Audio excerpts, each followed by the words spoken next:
Hello friends, welcome back to our channel legal PW यानी legal power. मैं हूं advocate Sandhya Gupta. Constitution of India के master class के lecture 3 में आपका स्वागत है।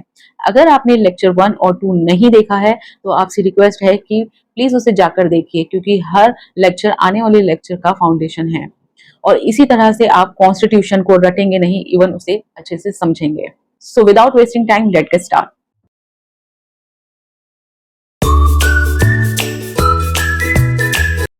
पिछले वीडियो में मैंने आपसे पूछा था कि कॉन्स्टिट्यूएंट असेंबली की फर्स्ट मीटिंग हुई थी, उसे डॉक्टर सच्चिदानंद ने कंडक्ट किया था। लेकिन सिर्फ कुछ ही दिन बाद उस कॉन्स्टिट्यूएंट असेंबली के एक नए प्रेसिडेंट को चुना गया था और वही व्यक्ति इंडिपेंडेंट इंडिया के फर्स्ट प्रेसिडेंट भी बने थे। तो वो कौन थे? तो जवाब है डॉक्टर राजेंद्र प्रसाद। डॉक्टर राजेंद्र प्रसाद एक प्रसिद्ध वकील थे, स्वतंत्रता सेनानी थे और बहुत ही ईमानदार नेता भी थे।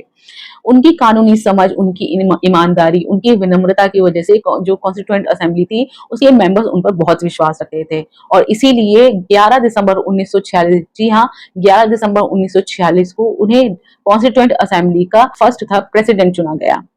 एक बात यहाँ याद रखने वाली है कि 9 दिसंबर 1946 को कॉन्स्टिट्यूएंट असेंबली की फर्स्ट मीटिंग हुई थी, जिसमें कि डॉक्टर सच्चिदानंद को एक टेम्परेरी तौर पर उन्हें प्रेसिडेंट चुना गया था और सिर्फ 2 दिन बाद यानी 11 दिसंबर 1946 को डॉक्टर राजेंद्र प्रसाद को परमानेंट प्रेसिडेंट जो था चुना गया था। किसके लिए?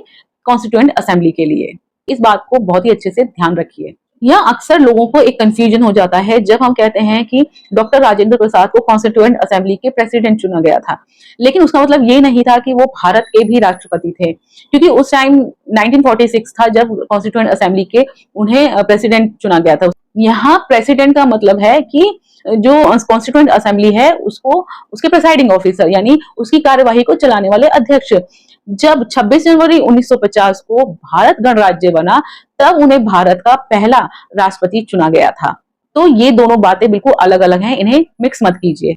अब असेंबली के पास सिर्फ मेंबर ही नहीं थे बल्कि एक परमानेंट प्रेसिडेंट भी थे, लेकिन फिर भी एक बहुत बड़ा सवाल बाकी था कि जो भारत है वो किस तरह का देश बनेगा। क्या भारत राजा का होगा या प्रेसिडेंट का होगा, या जो यूनिटरी कंट्री होगी भारत या फेडरल होगी, या भारत के नागरिकों को समान अधिकार मिलेंगे, वोट देने का अधिकार मिलेगा, या धर्म के नाम पर भेदभाव होगा। तो ये सब जो सवाल थे उनको डायरेक्शन देने के लिए कॉन्स्टिट्यूएंट असेंबली के सामने एक डॉक्यूमेंट रखा गया और वो डॉक्यूमेंट था ऑब्जेक्टिव्स रेजोल्यूशन। इस रेजोल्यूशन को 13 दिसंबर 1946 को पंडित जवाहरलाल नेहरू ने कॉन्स्टिट्यूएंट असेंबली के सामने पेश किया था। अब आप सोच रहे होंगे कि रेजोल्यूशन क्या है। रेजोल्यूशन का सिंपल मतलब है कि सपोज आप अपना घर बनाना चाहते हैं, तो सबसे पहले आप ये डिसाइड करते हैं कि कितने फ्लोर का बनेगा, कितने रूम्स होंगे, उसकी पार्किंग कैसी होगी, उसका गार्डन कैसा होगा। यानी आप सबसे पहले अपना विजन को डिसाइड करते हैं, उसके बाद ही कंस्ट्रक्शन स्टार्ट करते हैं। बिल्कुल इसी तरह से ऑब्जेक्टिव्स रेजोल्यूशन भी भारत के कॉन्स्टिट्यूशन का एक विजन डॉक्यूमेंट था। इसमें ये बताया गया था कि हम भारत किस तरह का बनाना चाहते हैं। भारत इस तरह का हो जिसमें लोगों को न्याय मिले, लोगों को समान अधिकार मिले, लोकतंत्र हो और वहां का जो मालिक है उस देश के ही लोग हों। और बाद में इसी रेजोल्यूशन की सोच को और विकसित करके कॉन्स्टिट्यूशन के प्रियम्बल में इसे शामिल किया गया था। और प्रियम्बल को समझने के लिए आपको ऑब्जेक्टिव्स रेजोल्यूशन समझना बहुत ही जरूरी है। अब तक कॉन्स्टिट्यूशन बनाने की जो डायरेक्शन थी वो तय हो चुकी थी, लेकिन अभी भी एक बहुत बड़ा काम बाकी था कि जो कॉन्स्टिट्यूशन का जो पूरी ड्राफ्टिंग है वो कौन तैयार करेगा। तो उसके लिए 29 अगस्त 1947 को एक ड्राफ्टिंग कमेटी का गठन किया गया और उसके चेयरमैन डॉक्टर बी.आर. अम्बेडकर को बनाया गया। अब यहाँ एक बात समझने वाली है कि बहुत से लोग अक्सर सोचते हैं कि जो कॉन्स्टिट्यूशन है वो डॉक्टर बी.आर. अम्बेडकर ने अकेले ही लिखा। ये बात पूरी तरह से सही नहीं है, लेकिन ये बात भी कहना गलत होगा कि उनका योगदान कम था। तो सच क्या है? कॉन्स्टिट्यूएंट असेंबली ने ही कॉन्स्टिट्यूशन बनाया था और उस कॉन्स्टिट्यूशन की जो लीगल ड्राफ्टिंग की जिम्मेदारी थी वो थी ड्राफ्टिंग कमेटी के ऊपर, जिसके चेयरमैन थे डॉक्टर बी.आर. अम्बेडकर। इसी वजह से उन्हें chief architect of Indian constitution भी कहा जाता है। ये उपाधि उन्हें उनकी असाधारण योगदान की वजह से दी गई थी।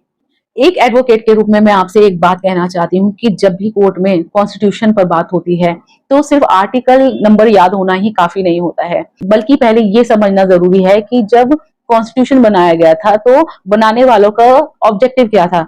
क्योंकि अगर ऑब्जेक्टिव क्लियर होता है, ऑब्जेक्टिव समझ में आता है, तो आर्टिकल भी जो है वो आसानी से समझ आते हैं। तो इसी वजह से हमने भी मास्टर क्लास को हिस्ट्री से स्टार्ट किया है। अब सवाल आता है कि ड्राफ्टिंग कमेटी ने कॉन्स्टिट्यूशन लिखने में कितना समय लिया, कितनी मीटिंग्स हुई, कितनी डिबेट्स हुई, और जो कॉन्स्टिट्यूशन जब तैयार हो गया तो 26 नवंबर 1949 को अडॉप्ट करके 26 जनवरी 1950 को ही क्यों लागू किया गया, 26 नवंबर को ही क्यों नहीं रिपब्लिक डे बना। तो इन्हीं सभी सवालों के जवाब हम अगले लेक्चर में समझेंगे। और अगर ये वीडियो आपको पसंद आई हो तो चैनल को लाइक, शेयर और सब्सक्राइब करना ना भूलें। ये वीडियो उन सभी तक पहुंचाए जो कॉन्स्टिट्यूशन की हिस्ट्री को नहीं जानते, उनके फैक्ट्स को नहीं जानते। तो मैं हूं एडवोकेट संध्या गुप्ता। तो मिलते हैं कॉन्स्टिट्यूशन की मास्टर क्लास के नेक्स्ट लेक्चर में। तब तक के लिए जय हिंद।